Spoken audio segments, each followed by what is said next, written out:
This is Real Dilemma Podcast with Regina and Dorcas. Hey guys, welcome to Real Dilemma Podcast, and we're back again. Tell a friend to tell a friend. All right. So yes, welcome everybody. This is another episode, and yeah, if you're new here for the first time, please subscribe, stick around. We're lovely ladies, aren't we? Yeah, we are. Yeah. And if you are a returning watcher, listener, whatever it is, stay glued, subscribe, like, share, all those good stuff. Yeah, right? all of that. Yeah, and follow us on all our social media platforms. It will be somewhere, either on the screen, description box. Yeah, I'll leave everything. All that's Dorcas's job, because she's the editor, innit? Anyway, so how was your week? Tell me, Dorcas, how was your week? Regina. Why are you calling my name? We didn't even introduce our names, guys. This is your girl, Regina. I'm Dorcas. Yeah. Why are we so all over the place today? I don't know. I think it's because we've not done this in a while. Yeah. It feels like we've not done this in a while. But we did shoot like so many episodes back to back. Yeah. And then you traveled. And then I went on holiday. Oh yeah, my holiday. So how was your holiday? Welcome it was back. Good, thank you. It was so good. I went to Turkey with the fam, and it was great. Why are you laughing? I just remembered. What? She was streaking some... What are you about to say? I thought she was streaking some fun time videos to me. What was I doing?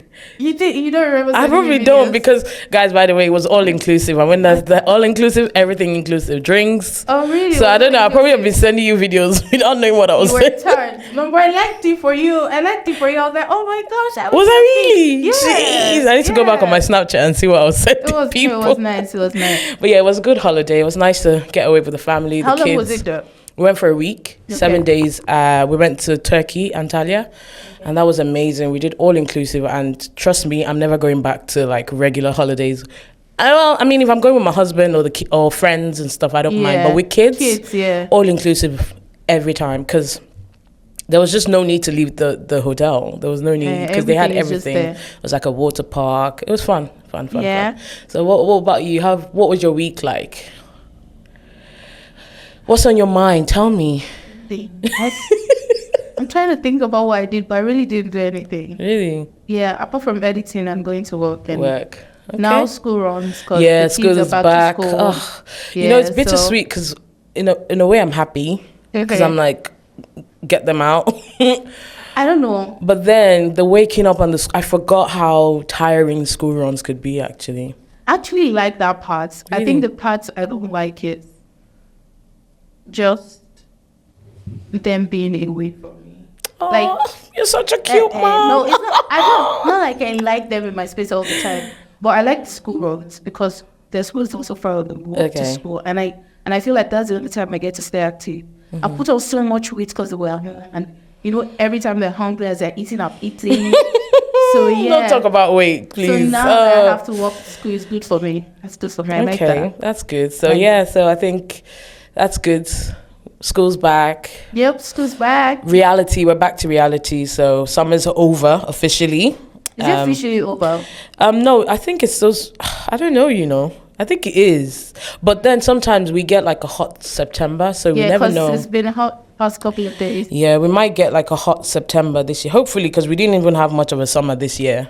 True. We didn't have. We struggled. We're struggling to get that sun. Yeah. But yeah. Anyway, I wanted to. There's this thing I found on. Why are you laughing at me now? Why are you smiling? I'm just listening. You're laughing. Why are you? I can't stare at you today. Why? Yeah, I don't know. Anyway, I saw this thing online, right? Yeah. And it's like a question. Mm-hmm. So I was gonna ask you what you think. So which one of these is more attractive? Okay. As a woman, I'd say so there are three things: personality, beauty, or loyalty. So if you can rank it if you want, like rank it in your top. Okay, personality, beauty and loyalty. Yeah. So which one is more attractive? That's a weird one. Attractive to me. Mm-hmm. Attractive to me, I would say definitely personality. So number one, personality. Okay. What's the second and third one? There's beauty and loyalty. Oh, I was with you. I was going to say beauty, but at the same time, loyalty should be part of the personality now. It could be. But some people have a good personality, but they might not be loyal. I think loyalty is a trait. Okay. So you might have a good personality, but you might not be as loyal. So. Okay, so if it's separate, then I would say personality, loyalty, and then beauty. Beauty comes last for me just because I've never really seen beauty to be fair. Right from time, it's not just religious astro now. The way I am with people, friends, relationships, boyfriend, that one in boyfriend. The past, really, you only had one boyfriend? No. Javier. That's cute. But because of Jesus Christ, I don't understand. I had just one, and I'm married. You cap it. Every other ex doesn't matter. Oh, you don't have an ex? No. Cap. Lie. I don't have any ex. Okay, we'll leave it at that. We'll let you have that one. Yeah, but I've never really seen beauty, like I was saying. I've always been attracted to personality. So I would say personality, loyalty, then beauty. What's it for you? I'll say it's the same. Okay, why so? Yeah, I'll say it's the same. Personality is top. It has to be top for me. Yeah. Because you just have to have a good personality. Because if your personality is shit, you're nobody. Yeah, like, really, girl. I was saying, okay, no, imagine this. Imagine you have this cute guy. He's cute. Handsome, clean. Like, flying to the nails. You know when somebody's flying to the nails? It's giving Denzel Washington. Not even Denzel cute. Maybe like Michael Jordan. What's his name? Michael B. Jordan. Jordan. That's kind of cute. Yeah. He's in Not here. two married women doting over Michael B. Jordan. You think they don't see Kim Kardashian? You think they don't see... In fact, they see... You think they don't see... Who else? They see all of Halle them. Berry. They see all of them. We have eyes. We're married. We're not blind. Fair. So imagine you're here with him. And his personality is shit. Yeah, personality is personality for me. Then loyalty. I'm hoping that, like, if you have a good personality, I'm hoping you be loyal. That's why it's a hope, because it's not always the case. True. But I'll still put personality over loyalty. Then what's the other one? Beauty. Yeah. Beauty's third. I mean, beauty is important, or being attractive is important. Yeah, have you noticed after a while, someone has a really good personality, you start to see certain things in them that make them so beautiful. Like, you start to notice they have fine eyes. You actually have fine eyes. Oh, your nostrils. I like the way it flares up. I like your gap tooth. Yeah, like, it's nice for you. Like, you start to notice little things about them. So true. That's why you see. I mean, I can't create anybody, so I don't believe anybody's ugly. But you see some not so attractive people. Okay. And you see their babe or their guy, and it's like, dang. Like, how? It's like, how? The math is not mathing. Ain't mathing. And then you see, I think personality trumps beauty for me anytime. Yeah, personality always. And then loyalty. Loyalty is good. I mean, you need someone that is loyal. Loyalty is key, but I do not expect people to be loyal 100% of the time, because yourself sometimes you might make certain decisions that may not necessarily make loyal, to the next person, but you had to be selfish in that moment. Exactly. You get what I'm saying? That's actually a very good point, Dorcas. No, because it made so much sense to me when you said it, because you're not, like I always say, no one's perfect. And people's this is that same word again, perceptive, whatever it is, that people's view of you most of the time, it's not always going to be, so you might do something that to the other person, just like you said, will see it as not and then loyal. Sometimes you might intentionally choose to not be loyal just because villains, give a villain. No, you might just choose to not be loyal just because you're trying to do something, and it will come up as you being selfish in that moment. But sometimes you have to be selfish for yourself. Yeah. You selfish for yourself. It's selfish for yourself. You're right. I agree. Very true. So let's dive into the topic of this week, okay? Yep. This is Real Dilemma Podcast with Regina and Dorcas. So this week's topic is it's quite a sensitive one. Okay. So I'll just put out a trigger warning. Okay. Right? So trigger warning, guys, this is a sensitive topic. So if you find out that some of the things that we're going to be talking about excuse me, some of the things that we're going to be talking about might trigger you or make you feel some type of way, it's absolutely fine for you to click out and not watch this video. But if you do feel like you resonate with this video or whatever we're talking about, please communicate with us in the comment section. Drop a comment, give a like, a thumbs up, or whatever it is. And yeah, let's dive into it. We're going to be talking today about body dysmorphia. Yeah. So this is a big one. Right. And just to start the conversation, I just wanted to read what the definition of body dysmorphia is. Yeah. Guys, bear in mind, my reading is not great. Okay, so if I stutter, just take me as I am. So body dysmorphia it can also be called body dysmorphic disorder, is a mental health condition where you spend a lot of time worrying about your appearance. You may have body dysmorphia if you worry a lot about a specific part of your body, and it affects you and your daily life. So I'll just leave that. That's the general definition on Google for what it is. There are a few. Gosh. Why can't just there be? Why have just everything so far? Yeah, this is already definition. Really? Yeah, why? I can relate. I feel like. Yeah, go on. So the reason, one thing that stuck out to me while I was preparing for this topic was the fact that it's actually a mental health condition. Uh-huh. And for me, I didn't even know. To be honest, I didn't even know. So I feel like I've had body dysmorphia syndrome or disorder for a very, very long time. Okay.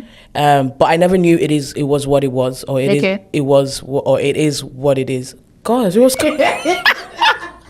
Sorry, we're not making a joke, guys. Yeah. It's just my brain is really trying to connect right now, but it's struggling. But anyway, I was saying, like, I didn't think it was this. I didn't even know there was something for it. A mental illness, condition. Yeah. I didn't know it was a condition. But basically, what I mean by this is I've struggled with that self-confidence. And when I mean self-confidence, more when it comes to my appearance. Okay. And I've had this for as long as I can remember, actually. Yeah.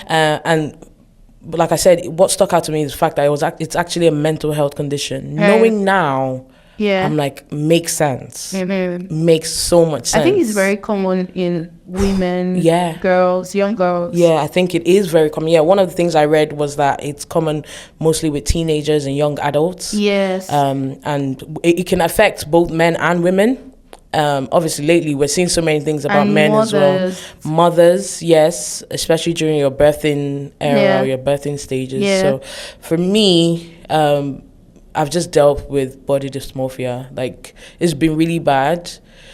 Growing up, there's me and my sister. So just to go a bit personal, there's me and my sister. Yeah. My sister is like, she's smaller. She's always been smaller than me, even while we were growing up. Yeah. I've always been classified as like the chubbier child, chubbier kid, right? Okay.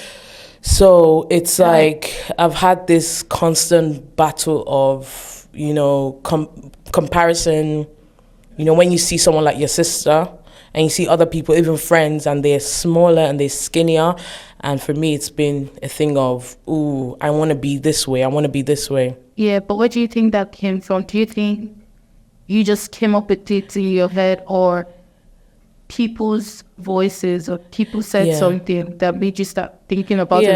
I think it's more from voices. I'd say not to put my mom on blast or anything, but when you have an African parent that would, now I know it's obviously not out of a bad place, or not. It wasn't out of like being wicked or anything. Yeah. But back then, I used to see it as like, saying little things like, why is your arms? You're eating too much. Just those comments. Yeah.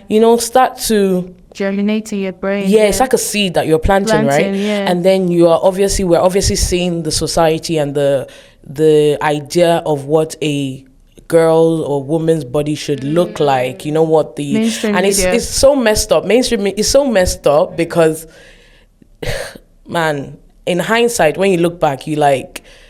There was a point in time that being skinny was the trend. Everybody wanted it. Now, everybody wants to be thick. Yeah. People are going to get their bodies done because that's what the society is putting out as what the standard of beauty is meant to be. So, yeah, basically, I hope I'm not hitting the mic, but basically, these are sort of the things that I would say sort of started shaping my mindset and started affecting me unknowingly. And obviously, I'm a child or I'm young, so I wouldn't know what's going on. So, and it's something that I really struggled with, trust me. I remember even like with my husband, when we would get intimate, like this was like earlier on. Well, this is so personal, guys. When we would get intimate, are you tearing up? Did you bring tissue? We need tissue. Oh my God. Like when we would get intimate, oh my God, babe, don't cry. Yeah, it's just, it's really sad. When it comes to body dysmorphia, I didn't know what it meant. I was just looking up topics and I was like, oh, this is a good topic. And then I went and read the definition and I was like, oh my God. I can relate. What kind of childhood trauma am I going to dig up? This thing died a long time ago. Why am I going to dig it up? So it's something that most young girls go through. I went through it and it wasn't good. In my case, I felt like and God bless my mom, she always supported everything I wanted to do. I felt like I wasn't always the prettiest in the class. That's how I felt. And people did not necessarily tell me that. But just from the way kids can be mean in school.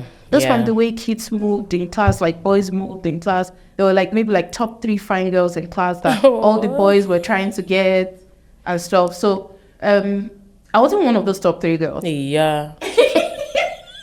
Sauce babes. I mean, neither was I, but I'm just saying. He's different. He's different. But so I wasn't one of those top 3 girls, but they were my friends. And I saw the way guys were good. So in my head, when I was young, I felt like for guys to like you, you needed to look a certain way. Yeah. So I felt a type of way. And then maybe little comments from my own female friends here and there about my appearance also got to me. Yikes. And I felt, at that time, they were being mean, but at that time I did not know they were being mean. I thought they were just being my friends. And then I would laugh it off. Or I would plant a seed and I'll go back home and I'll just be like, I'll just be down for a bit. And then my mom, God bless her, I'll tell her I want to do like pageants and stuff. I knew I wasn't the finest. Oh, bless your heart. I knew I wasn't the finest. But to an extent, I guess I just had a little bit of confidence that, with this, because of how my mom spoke to you, she would tell me, oh, you're so fine. And then in my house at the time, when we were growing up, I was like the tallest. Are you the only class. girl? No, we're like 4 girls. Wow. Yeah. But while I was growing up, when I was like the young adult, where maybe just me and my older sister. My older sister was still. So what? You're number young. 2, right? Yeah, I'm the second. Okay. And then I was taller than my older sister. So my mom was like, "You're so tall." So in my head, I felt. I love it. I love it. But then, so I think that was what helped me. So she would enroll me. I'll tell her I want to go for like Miss Teens Nigeria, because then they were doing like Miss Teens Nigeria. I'll tell her when I was a teenager, I wanted for Miss Teens Nigeria. She was like, "What go you can do? You should take me there." She would enroll me. I love she that. She would sew my dresses. I love that. I felt like because I had the height, I could do it all. Fair. So I would go for pageants. And in hindsight, it wasn't necessarily the best thing to do, because when you go into that industry, pageantry is it's very competitive. No. They put you down. Pageantry, ballet, those sort of it is quite. Yeah, I was trying to figure myself out, and then I went for that, and then you hear some judges making certain comments with themselves, and it made me feel like I felt like I didn't have a good smile because I had I said had like it went away. I have choppy cheeks, so I was always conscious of my cheeks. So I felt like I didn't have a good smile. And then I fell one time, I hit my smile cheek. For me. Let me see your smile. I felt like I had like a mark on one of my cheeks. So a whole lot of things were just going on. Then, It was really bad. It was bad. So what can you list like the areas of your body that if you want to, like, you don't have to share, but if you... Yeah, I would, because I'm sure that there are people listening that would learn from this episode. If you had or you're still struggling with it, sometimes I still struggle with yes, it. I still, it doesn't... Yeah. For me, it's just now I've come to an awareness of what it is. Okay. So I remember it was like 20, sorry to just go off no, tangent, it's but all right. 20, I think it was 2022, after I had my daughter, I was just in this, I felt like I was having like midlife crisis, and I wasn't even, I don't know if I was 30 then. Okay. Yeah. Was I 30 then? Anyway, moving on. I had like midlife crisis, like really, I was just, everything was, I guess hormones played a part, but I was just like lost, career-wise, everything, I was just like, ugh. Not bothered. But after like September that year, I think it was, I just felt, you know what? F it. Like, well, how did you get to that point to start shaking it? I think I started listening to a lot of women speaking. Okay. Like one of the person I love to listen to, she's a pastor, Pastor Funke. Okay. I love to listen to her. I love to listen to Pastor Mildred as well. Okay. So I started listening to things that were positive. They weren't necessarily talking about like body and stuff like that, but they were empowering women. They were speaking on things that would empower you as a woman. So it sort of shifted my mindset on focusing on these things. Like I was really bad that I would look at myself I'll wake up in the morning, look at myself and look at those areas that I struggle with, and I'm like, oh God. Sometimes I'll be praying like, God, take this fat thing. What can I pray? Take this fat thing away. There's just certain things that I was really struggling with, but at that point it just shifted for me. And I think, and another thing that happened to me was I looked back on a picture of mine. And you sent me something yesterday and I was like, oh my God, yes. I look back on a picture of my 25th. No, my brother sent me a Snapchat of my 25th birthday. And we're in Tenerife. And I was wearing like a one-piece swimming wear and like just shorts on it. Yeah. And I looked at that picture and I was like, damn, I was small. Why? And back then I thought I was like big. Yeah. So, and that thing you sent me, well, I can't. It's on my phone. I can't remember what it says. But you look back on your. You think you're big till you look. But something like you think you're big until you look back on your old pictures and you realize that. Yeah. So I saw that video. I was watching, like, he was recording me, and I was like, I was not even big then, and I thought I was big, and now the size I'm at right now. Yeah. So for me, that was just a clicking moment. I think that helped. That was when I said, you know what? And then because in my wardrobe I'd have tops that I used to have that were size 12, size 14. Saying one day I would lose weight and I would enter it. Yeah. Nah, babe. So I was literally like, do you know what? It's fine. And that, since I literally took out everything and I put everything in a black bin and I just chucked it in like somewhere. And I said, you know what? I'm going to embrace my current weight and embrace, because my major thing is weight anyway, in terms of body dysmorphia. And then there are certain areas that I struggle with when it comes to weight. That okay, I'm like, yeah. So I just like, I'm going to enjoy my weight and enjoy it. And when I say enjoy it, if I want to wear a crop top, I'm going to wear my crop top. Okay. You're going to see my fat belly and you're going to love it. I'm going to wear a bikini. I never would open my arm. Like, this was when I was like 14, 15, 16. I would cover up my arm. I think that's good though, that you're there now.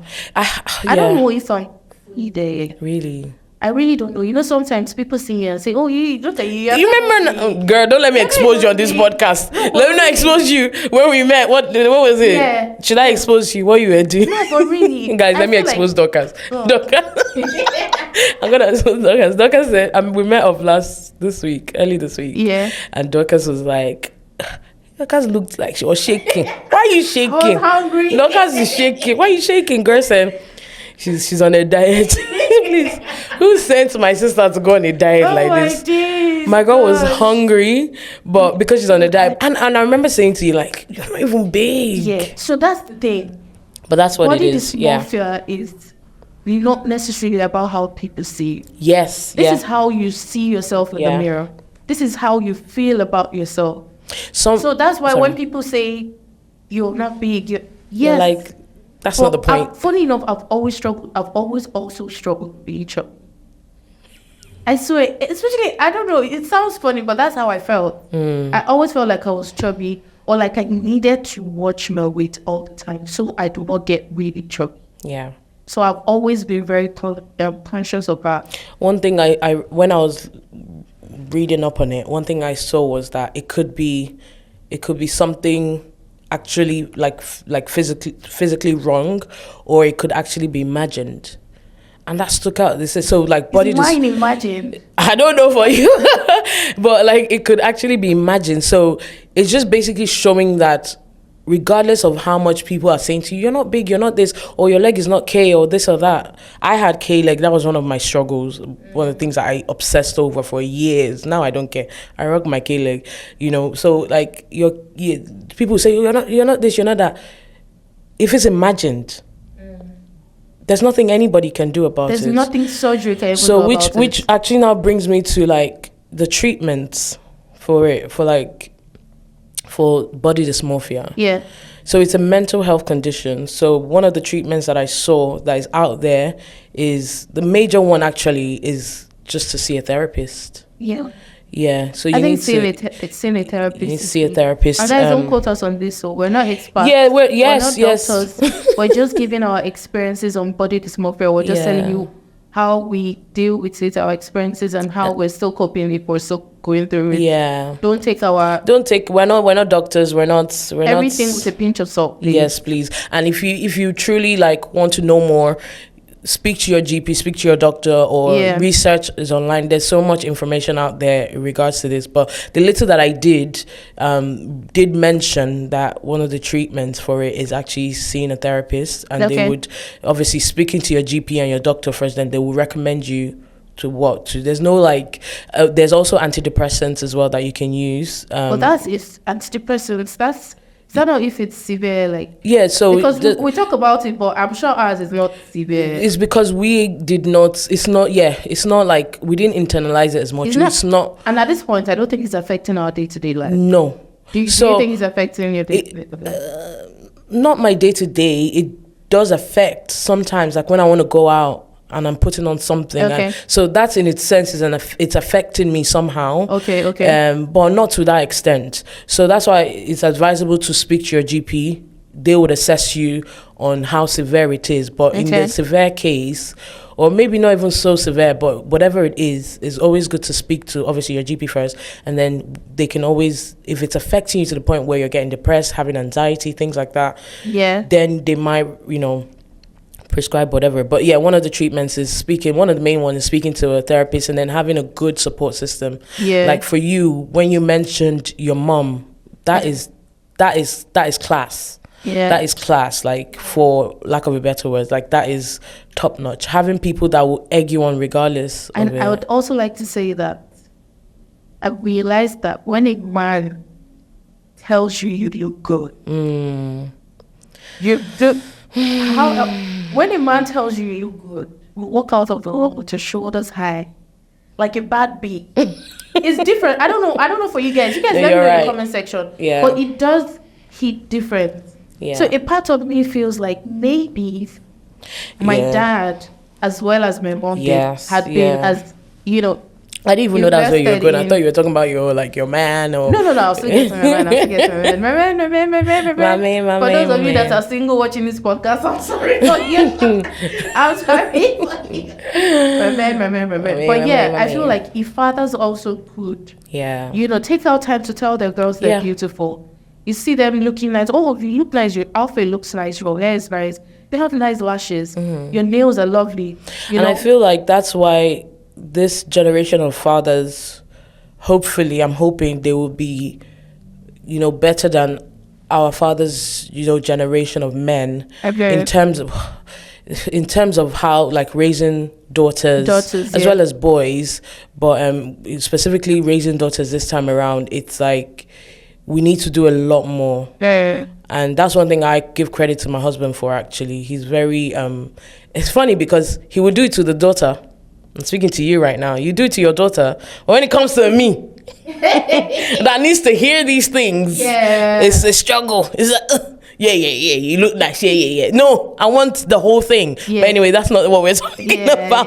But in terms of like putting that self-confidence, that boldness into our daughters is very important. And parents are the ones that can do it. It starts from parents. It does. If your dad is doing this to you as a young girl, there's no man that will chat to you anyhow outside. It starts from the mind.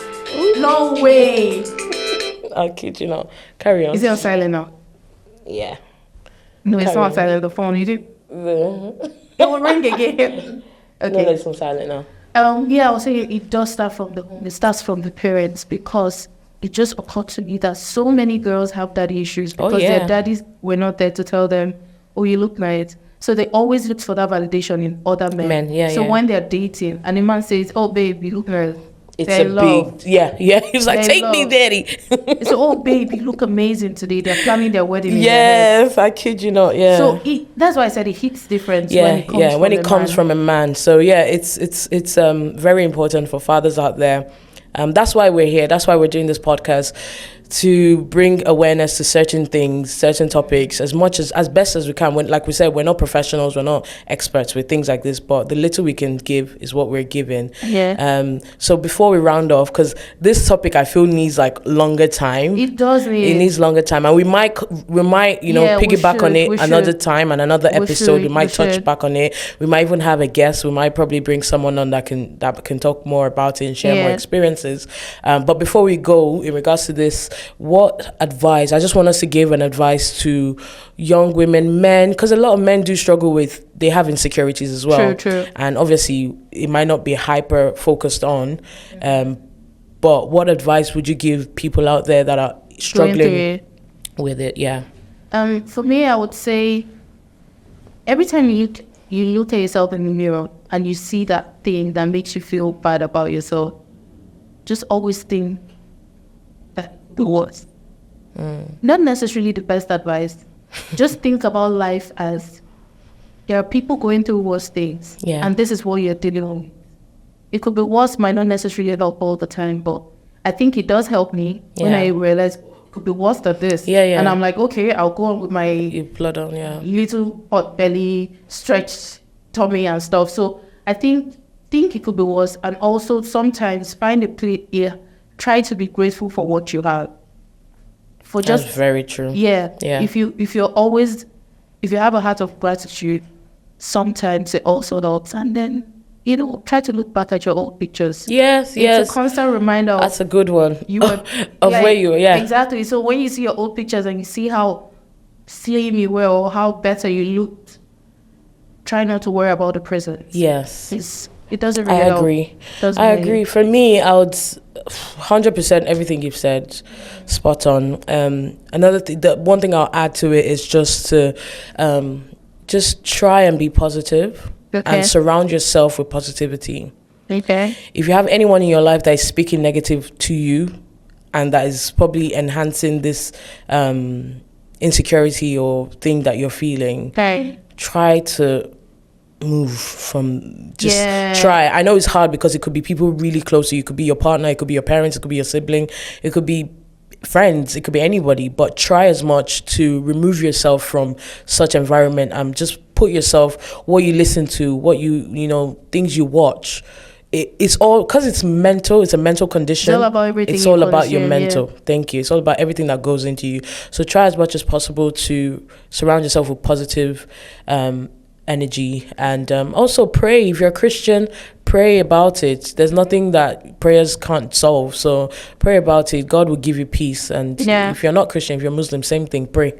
Every religion prays some way or the other, so just pray, and hopefully God will give you peace. And like we said, speak to your doctors, and that's it. But one more thing, if it's really severe, speak to someone. Yes, even before you speak to your doctor, share it with someone. Share it with someone, probably a professional. So yes, a professional. Probably professional. But sometimes people might not even come to terms with it. To say, okay, I want to speak to a doctor or a professional. So but if you have a trusted friend or parent, Okay, yeah, You know, definitely. someone trusted, someone you trust, speak Definitely. to somebody. Yeah. Because a problem shared, is that what they say? Yeah, it's half solved. half solved, Yeah. right?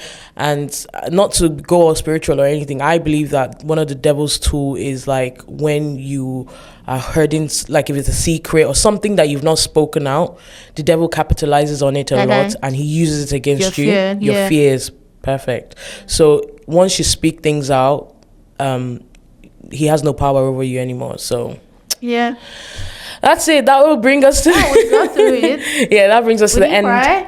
You almost did. You cried. That's Dorcas tried to get me on this one. That's She tried. good. I think I sort of while I was preparing for it, I already had my emotional moment. Yeah. So today I came ready with a thick heart. That's good. That's good. So yeah, but you cried. You cried. I didn't. You cried. If this You guys episode was did. longer, which is why I feel like we need to bring it back, we would definitely bring this topic Wait, is it back. longer than 30 minutes already? Was that already? Yeah, that was my alarm. Oh my day. So it's probably like 35 minutes. And we're trying to keep our episodes short. But guys, if you want longer episodes, please let us know. We can always, adjust. But we're just thinking that because we're just starting, we don't want to overload you guys with too much talking. But if you're loving it and you're enjoying this podcast, please, please, please let us know in the comment section. Engage with us. Give us a like, a thumbs up, subscribe. Follow us on Instagram, TikTok, and all that. It's all at Real Dilemmas Podcast. And we will be back next week with another episode. Thank you so much, guys. Bye.